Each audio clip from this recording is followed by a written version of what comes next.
দক্ষিণ পূর্ব এশিয়ার দুই প্রতিবেশী দেশ থাইল্যান্ড ও কম্বোডিয়ার সীমান্তে চলছে তুমুল সংঘর্ষ। এরই মধ্যে অবিলম্বে শর্তহীন অস্ত্রবিরতির আহ্বান জানিয়েছে কম্বোডিয়া। জাতিসংঘে নিযুক্ত দেশটির রাষ্ট্রদূত বলেন, নমপেন শান্তিপূর্ণ সমাধান চায়। তবে থাই সরকার এখনও এ বিষয়ে কোনো আনুষ্ঠানিক মন্তব্য করেনি। শুক্রবার থাইল্যান্ড সীমান্ত ঘেঁষা 8টি জেলায় জারি করে মার্শাল ল। এরপর শনিবারও সংঘর্ষ অব্যাহত থাকে।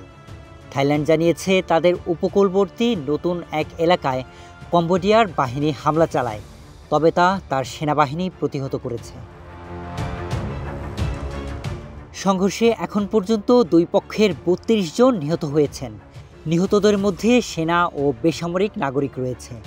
পরিস্থিতির অবনতিতে প্রায় 2 লাখ মানুষকে সরিয়ে নেওয়া হয়েছে নিরাপদ স্থানে। এই পরিস্থিতিতে উভয় পক্ষ সংঘাতের জন্য একে অপরকে দায়ী করছে।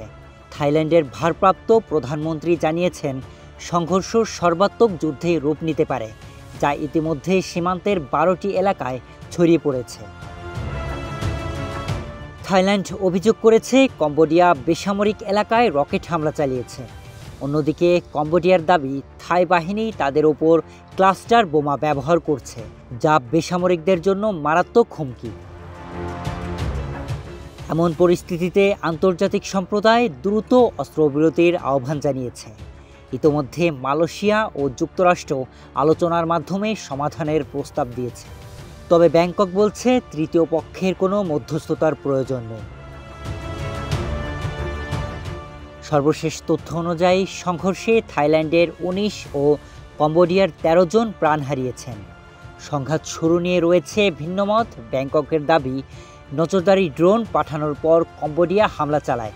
অন্যদিকে কম্বোডিয়া বলছে থাই বাহিনী একটি মন্দির এলাকা দখলের চেষ্টা চালিয়ে সংঘর্ষে জড়িয়েছে।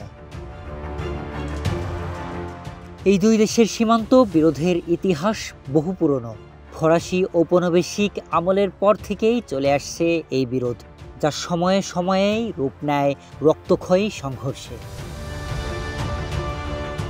শরীফ Rahat, news desk, hello Bangla.